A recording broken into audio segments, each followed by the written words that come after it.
Welcome to Thrones and Scones. It's your weekday morning podcast where we talk about Game of Thrones over breakfast, bitch. It's Tony, Hans, and Jeremy in with you today, tackling Season 6, Episode 10, The Winds of Winter, which is a slap-in-the-face title because it's the title of the next book that we've been waiting for 9.5 decades, and I don't like saying it. It makes me sad, but I did very much enjoy watching it. Hi, guys. Hans, Jeremy, what's up? How do you feel ending another season and getting in here almost to the final one before the new shiz?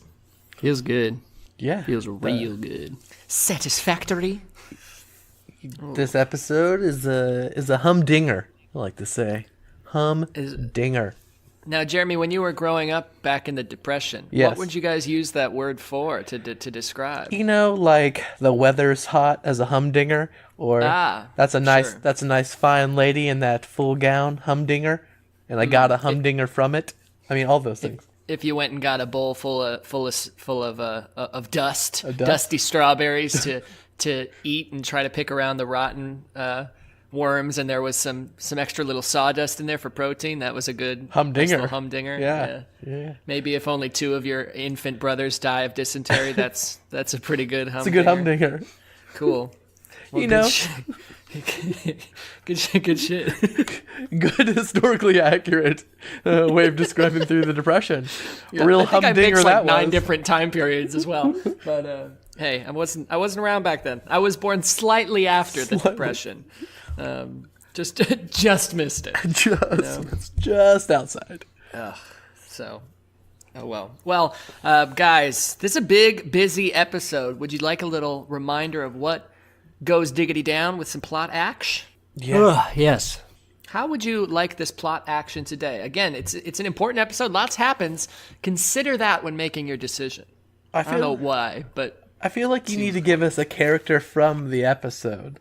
you know I'm terrible at this. Okay. Yeah, but I find just pure joy in these Here, moments. all right. How about I tell you what? I'll give you a little zombie mountain.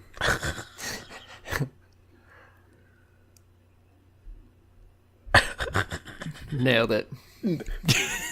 Crushed it. Yes. Oh my God, that was hard. Yeah, now that okay, let's jump into it. Now that everyone's up to date on the plot. Yeah, Awesome. Let's Perfect. move right along. What's your guys' I don't know, where do you even want to start? Do you want to go favorite right away? There's so much that happens. Is this one that maybe we should just run down top to bottom? I'm okay with doing that because there's so much to cover. Yeah, I think let's just do that. Perfect. We start things in King's Landing. And for the uninitiated, that is the capital city of Westeros. I just don't think we've ever established that. Maybe people are confused. I don't think we ever clarify a lot of those things or where. We talk about the houses and their locations sometimes, but I don't think we ever talk about King's Landing in the sense of like what it is in this world. So It's gonna be a long episode.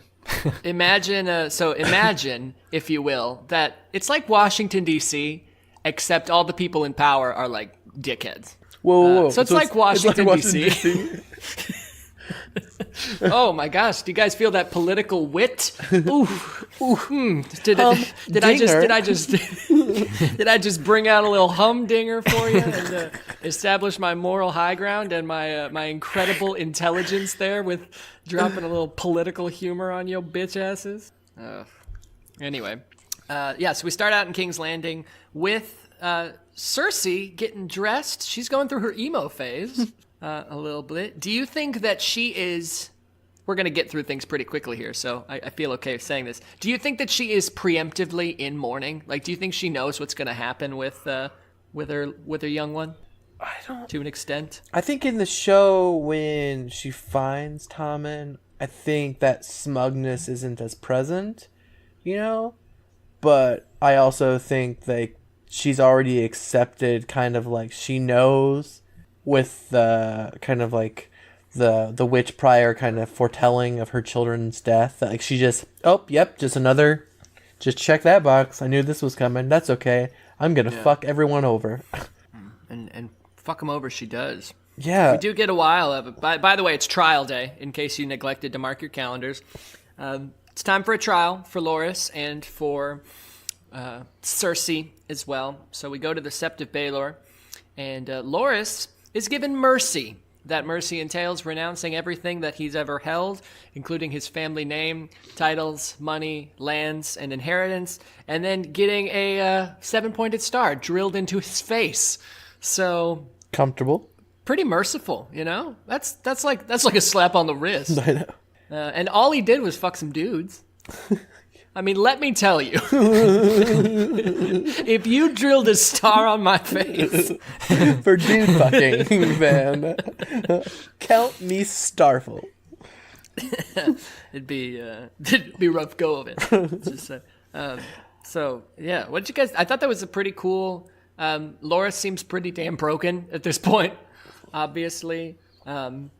You see Marjorie kind of waffle a bit back and forth with being like, oh, no, father, this is what's got to happen, blah, blah, to then being like, hey, you motherfucker, like, you promised that you'd be chill with him.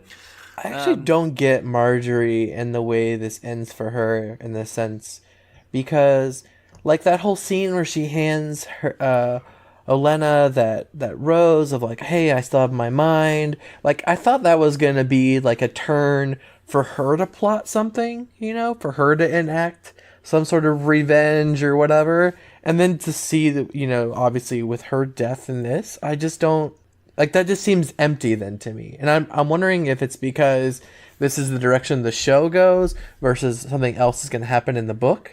I actually kind of disagree. I think that this is what I love about Game of Thrones, is that I think Marjorie probably is planning something, and we didn't get a nice little wrap-up or anything. She just kind of got uprooted out of the story violently and recklessly, with no explanation and no clean closure. Yeah. And that's the type of shit that just kind of... Keeps it real? Keeps it real. Yeah. Yeah, no, I think that's a good point too. I guess I wanted for her character, I wanted something, because I feel like as coy and manipulative as she's supposedly been to get on, you know, with the crown and everything, I don't feel like she ever becomes a super interesting character. Yeah.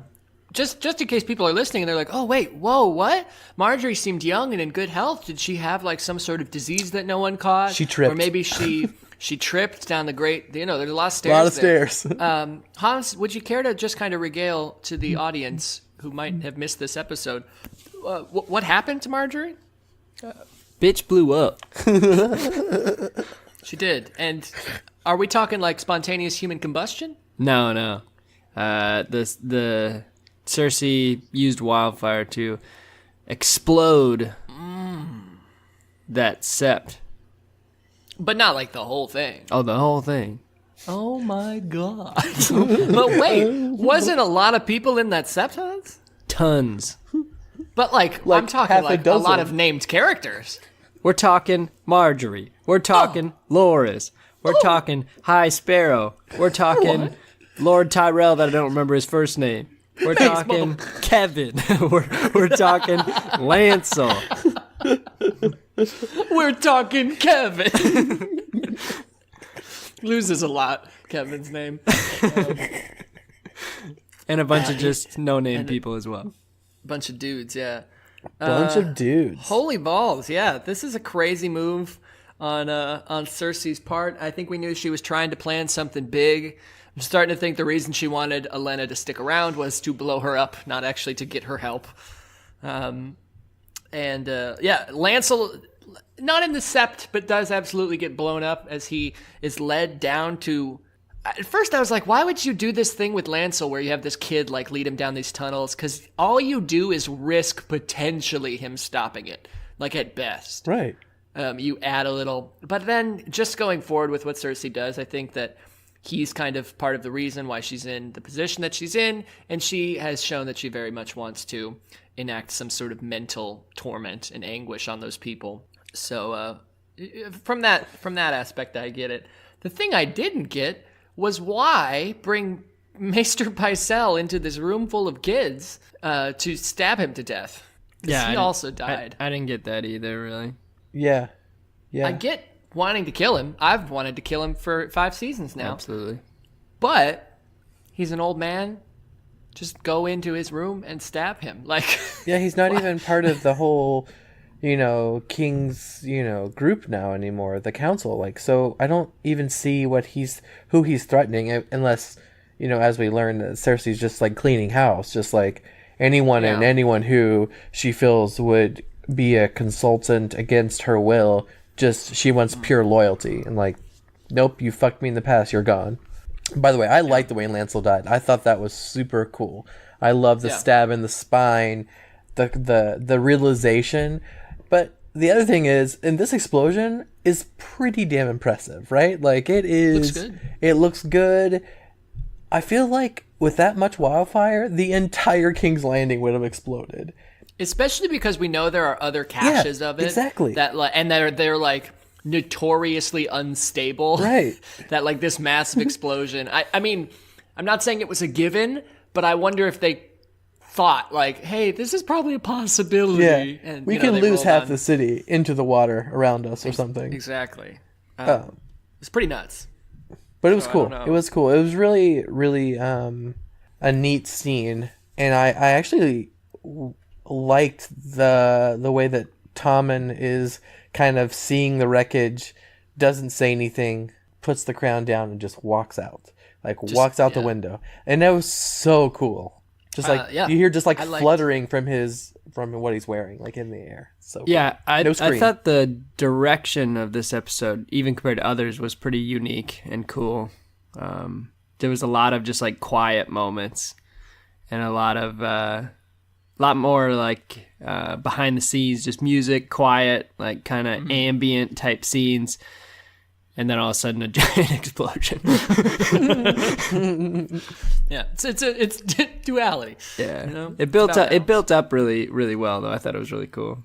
Cersei also gets a little bit more revenge in capturing that septa and just sticking her in a dungeon with the mountain. Which I don't think of Mountain as a torturer, right? I mean, so I thought that was kind of, he's like, oh, you're going to go now, he's going to torture you to death. But he seems like a very, machine murderer, not necessarily a meticulous kind of, fine motor skills kind of person.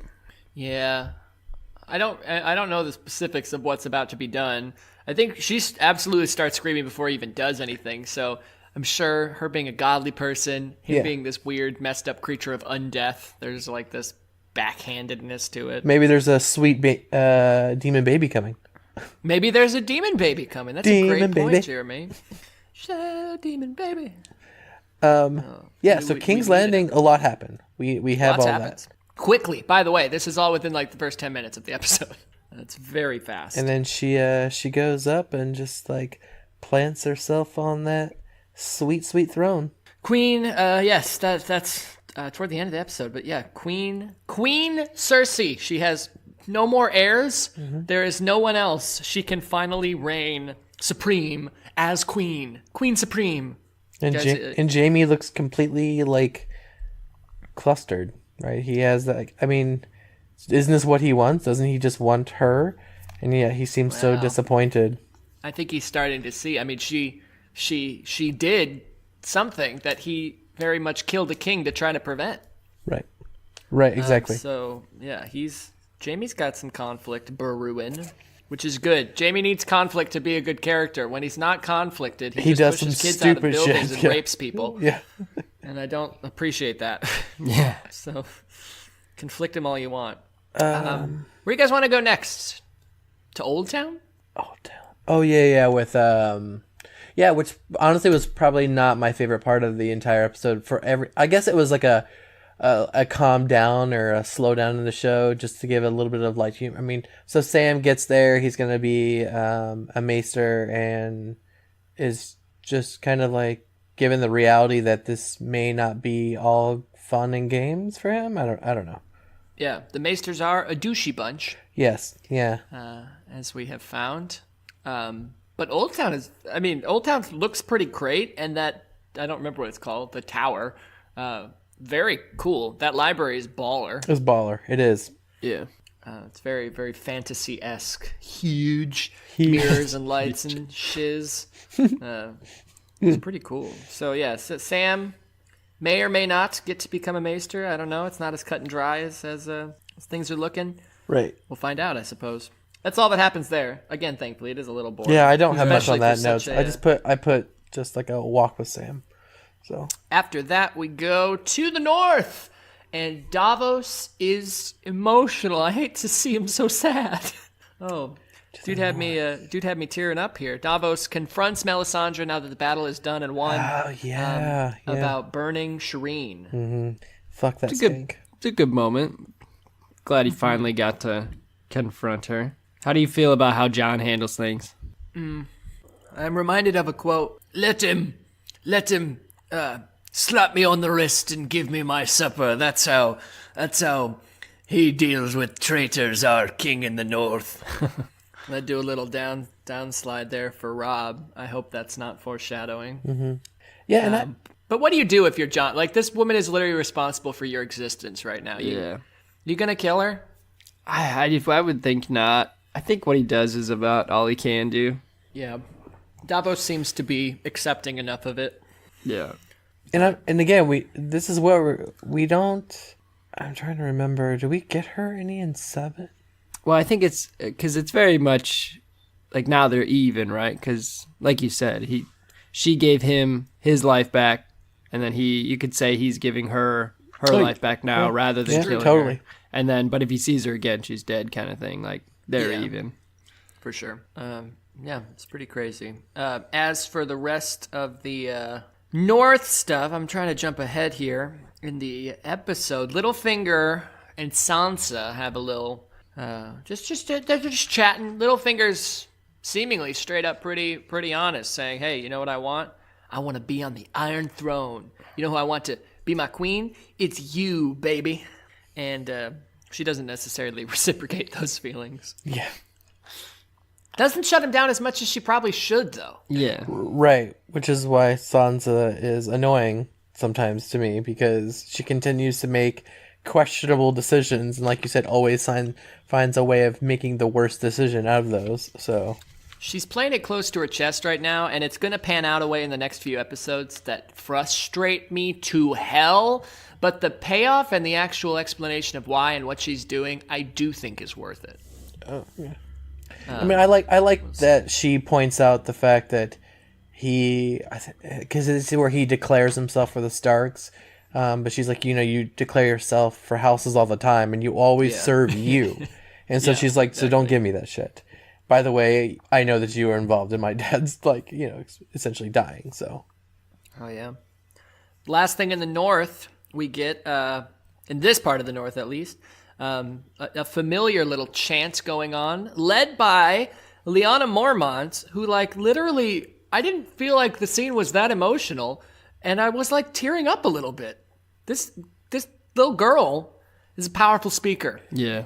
I don't even care if it's basically this exact second time we've gotten this almost same scene. It was still my favorite part of the episode. Just gets you freaking pumped. yeah. The King of the North.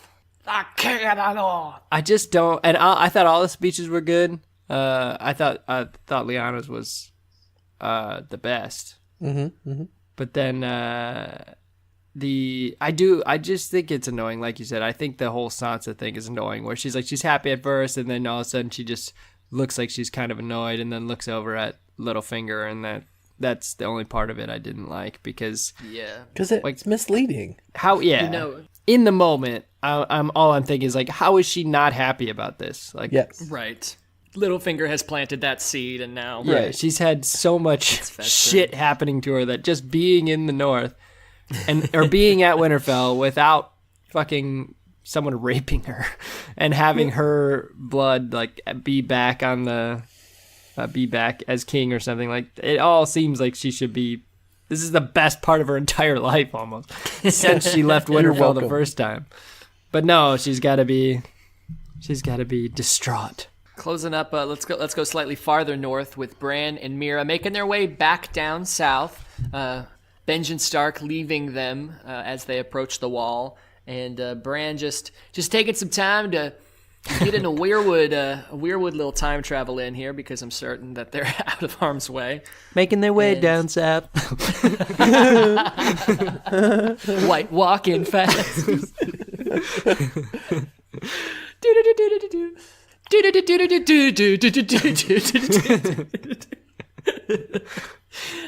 And so Bran checking things out a little bit, going back to the Tower of Joy, and apparently discovering the oldest and most popular Game of Thrones conspiracy theory is, in fact, true. R plus L equals J. Ladies and gentlemen, it looks like maybe we don't have a Jon Snow on our hands, but a Jon Sand. And maybe Jon Sand is not Ned Stark's bastard son, but the bastard son of Lyanna Stark and Rhaegar Targaryen. This like blew my mind when I first saw this. Like this like made the show even better for me. Cuz I don't care if Jon was Ned's bastard. Like this actually made it more of an interesting story, and I think it's going to be so cool to see how that plays in season 8. So I have a question for you, and it me, may be a stupid question. No such thing. Watching this episode, because I watched it pretty carefully this time, so I know there's a lot of assumptions to be made, but is it fact that we know this is true, or is this potentially like a mislead? From this episode's point of view, I mean, it doesn't expressly say it. Right. But it would be such a mislead. Right. Like what it would have to, the only way I feel like that it would be worth even misleading it is if it was something crazier, right? And there's nothing in my mind that could really be crazier than Targaryen and Stark. Yes. The only thing, like, I think that kid has to be Jon, and going forward, we know it is. Yeah. Bran kind of has eyes on everything. The only conspiracy theory I think you could make from it is that Rhaegar isn't the father. Yeah, right. That's what I was thinking too, because they don't show him or anything. And especially going forward, like I looked up recently, I was like, what if Robert's the father? That's what I was wondering. And then from things that we know coming up in the next season, that doesn't seem likely or possible. And then I looked this up. No one's the first person at this point to have any theory. There are so many convoluted people out there.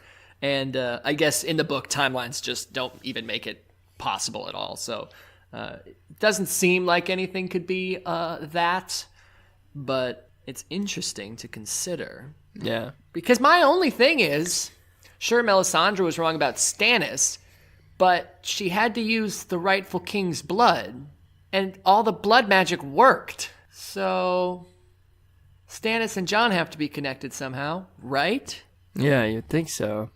Or Stannis and whoever the actual chosen one is. So Stannis and Jon, or Stannis and Dany, or Stannis and who's left?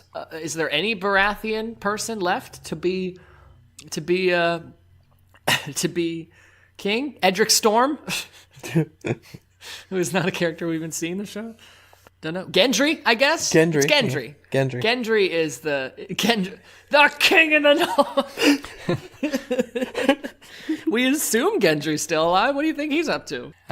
He's making some armor, right? Making some sweet battle axes. Yeah, I guess, man. Or wait, he's more of a hammer person, right? Isn't that? I can't remember his weapons. He's got that hammer. Yeah. I don't know. So Hans, yeah. when you saw this, had you heard the theory before? Which theory? About Jon's Parents. lineage. Oh, when I first saw this? Yeah. Yeah, I had heard that before. Okay. So what did you think? I still thought the scene was awesome. Still thought it was like a sweet reveal to prove it. Because, at that point I had heard so many theories that none of them were like, that was the one, that was kind of the leading theory. I think especially, which got ramped up more and more as the whole Bran storyline started to play out. And they started to kind of tease that a bit. But yeah, I still thought it was an awesome scene. Thought it was really well done. That's very good. We got a little Promise Me Ned action as well. Again, what a theme that is in the books. And then I was paying attention because I know somebody said something about it before, Rob or Jeremy. What she says before that is not, I think some of it's audible, but the rest of it, I think what she's saying is his name is Aegon. That's what she says, right? Mm-hmm. His name's Aegon Targaryen. Or Aegon. I don't know if it's just Targaryen, but Aegon, blah, blah, blah, etc. We will find out a little bit more of that later, hopefully. But congratulations, John. It seems like you might have some different parents. Unfortunately, they're both still dead. Sorry about that, buddy. Shall we Daenerys a bit? Yeah, Daenerys? Danny is getting everyone set for that great trip across to Westeros, right? To Westeros. Yes, indeed. She's getting all of her ducks in a row, and one of those ducks that has to sit in a different row is Daario Naharis. She breaks up with him. Yeah, dumps his ass. Which is it's interesting, is rough. I think this scene is one of the points that make me believe that Dany becomes the quote-unquote villain at the end of the show. Yep. And it's that moment when they allude to her being a psychopath. Yep. Or a sociopath or whatever. Yeah. I picked up on that too, and I was actually going to ask you what you thought about that with your theories. When she says she felt nothing after leaving. Which seems weird because so many of her decisions have been based solely on emotion. For other people, even. Yeah. And wanting to protect, protect the weak and free the slaves and et cetera, et cetera. So either she's very much changing her tone or she's starting to, maybe she was just doing what she thought she should have. I don't know. Or maybe it's nothing. Yeah, who knows? Could be a little something to throw you off your trail. Could be. She does also make a great decision and names Tyrion the Hand of the King, and he smiles. He's probably mostly sober, and he smiles. It's crazy. And then, y'all, there's only one more moment in this episode. I'm trying to remember what else was in this episode. And holy shit, might it just be my favorite. We go to the twins. The twins, yeah. We go to the twins, and there's a couple scenes at the twins. Jaime kind of disses on Walder Frey a little bit. We see this one serving girl kind of give Jaime a look that Bronn interprets as like, oh, she wants to suck on your golden knuckles. That I interpret a little bit as like, oh, what's going on with that? Of course, I know what happens. Then Jaime and Bronn and all the Lannisters leave. Walder Frey's like, where are my kids? Blah, blah, blah, blah, blah. And the serving girl's like just trying to serve him some pie. She's like, they're here, my lord. And then he opens the pie, revealing like an eyeball or something. I think it's like a like a fingernail. Thumb. Oh, gross. Yeah, it's gross. That makes more sense, though. Okay, like a finger. And he was like, wow. What? And then the serving girl takes her face off. Holy shit, you guys. Did you know that people could do this? And oh my god, it's Arya Stark of Winterfell. She ain't no one. She's someone. And she's here to avenge her family. And it's beautiful. This is one of those scenes when I feel like when it happened that literally nobody saw coming. The Sept thing, I think in retrospect makes a lot of sense. Yeah. But I think that was a big surprise for a lot of people. But this came out of nowhere. Yeah, this was awesome. Yeah. It's such a badass moment. I loved it. And it feels good to like get you so pumped about the next season, right? Like it's like, oh my god, is Arya go on like is her arc now? Is she gonna do this for the next season? Is she gonna just slowly murder everyone in her way? Which I was like, good god, this is gonna be great. It's just a bloodbath in a beautiful way. And makes a decent looking pie. I'm just gonna say it. That's some nice browning on that crust. Yeah, it must have took forever. Yeah, it's true. It was a good pie, Jeremy. I don't think that people get enough credit for their baking prowess, and so I appreciate you pointing that out. I hope that you'll also point out that on our Instagram, we have some pretty good looking scones. Yeah, we do. That Big Daddy Tony made here. That's me, of course. And in honor of all the blood shed here in this episode, we got a little red going on in the scones. I made some dark chocolate raspberry scones for today, just for the occasion for you lovely people. I mean, you guys can't eat them, but I have eaten more than my fair share of them, and they're pretty freaking great. They might be the best ones I've made so far. Do tell. Do tell. I did tell. He just Do tell did, more. Jeremy. I just told you. Tell me more. You selfish bastard. Tell me more. Tell me about how that. Tell me how that mouth feel.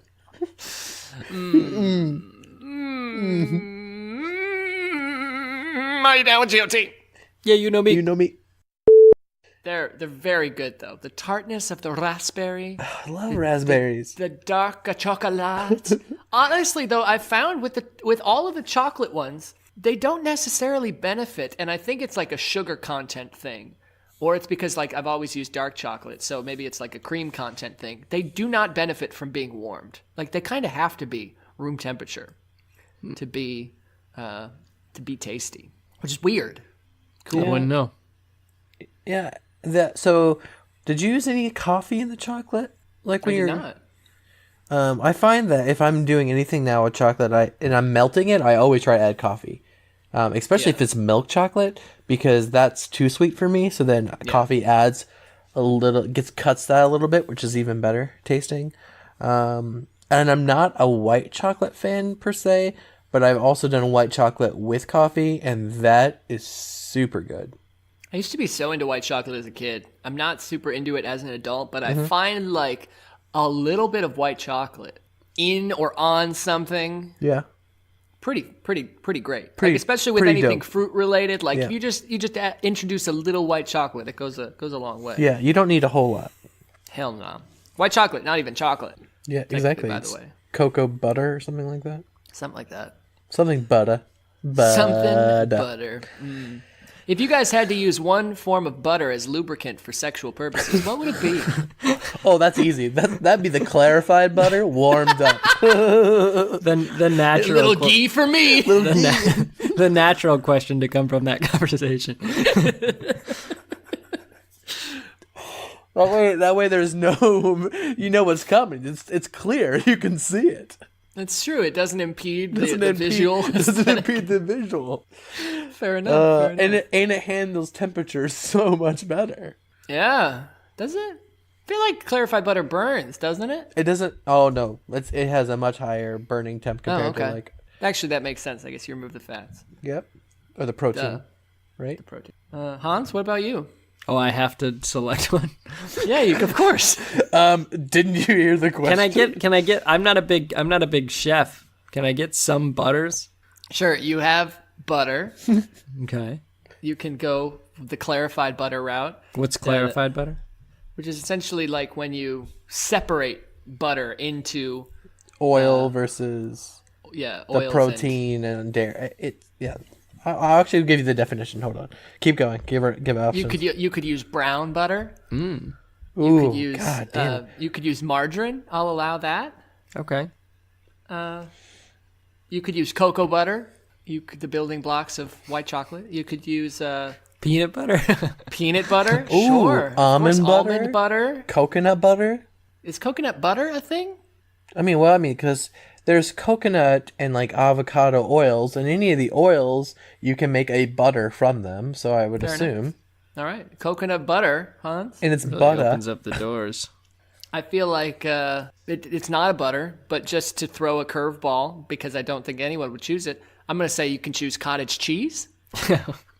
Well, Ooh, now we're arguing from a standpoint of just like a barrier, yeah. You just something slippy. something slippy. So clarified butter is milk fat rendered from butter to separate milk solids and water from the butter fat.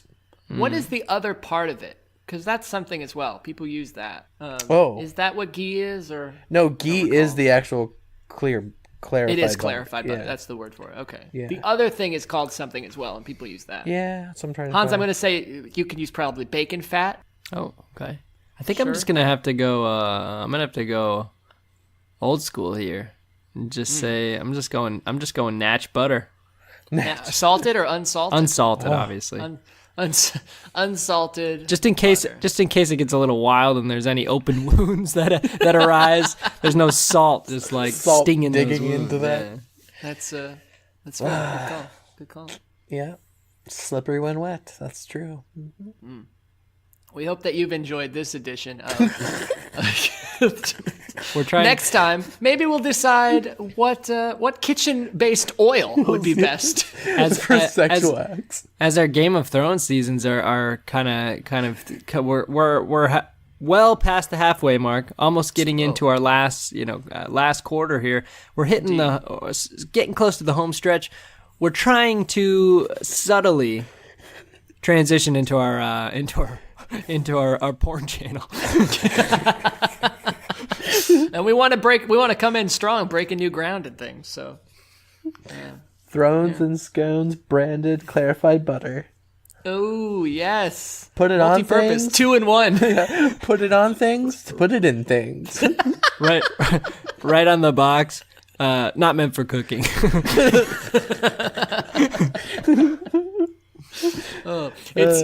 The butter is clear, but it's never been more dirty.